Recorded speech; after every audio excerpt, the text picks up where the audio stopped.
ዳንኤል ንጉሴ ነኝ። ዛሬ ወደ እናንተ የመጣሁት አልፋ የተሰኘውን ኢፒ አልበም ለማስተዋወቅ ነው። በዚህ አልበም ላይ ላይትሃውስ ፕሮዳክሽን እንደ ፕሮዳክሽን ተሳትፏል። እኔ ደግሞ በዳይሬክቲንጉ ከሮቢ ጋር አብረን ሰርተናል። ይህን ፕሮጀክት ከሮቢ ጋር ለረጅም ጊዜ ስናወራ ነበረ ለመስራት እንደዚህ ሚውዚክ ፕሮዳክሽን እና ቪዲዮ ፕሮዳክሽን አንድ ላይ አድርገን እንደ ቲም ለመስራት እናስብ ነበረ። ከዛ ደግሞ እግዚአብሔር ረድቶን ሁሉ ነገር ተጠናቆ አሁን ወደ እናንተ ለእይታ ሊቀርብ ጥቂት ቀናት ይቀረዋል። ስለዚህ ሁላችሁም የሮቤል ቡዛየው ዩቲዩብ ቻናል ከፍታችሁ ሰብስክራይብ አድርጉ። ይህ ፕሮጀክት ደግሞ እዚህ ጋር በዚህ አልበም ብቻ የሚያበቃ ሳይሆን የሚቀጥል ስለሆነ እዛ ላይ በየጊዜው የምንሰራቸውን የምንለቃቸውን የመዝሙር ቪዲዮችን እንድትከታተሉ ጋብዛችኋለሁ። በእርግጠኝነት በጣም ትወዱታላችሁ።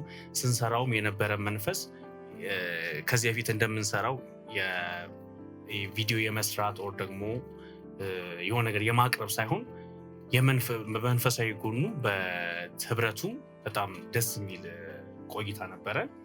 ስለዚህ ሁላችሁም ሰብስክራይብ አድርጋችሁ ይህንን ቪዲዮ እንድታዩ እንድትባረኩበት ጋብዛችኋለሁ። ወዳችኋለሁ።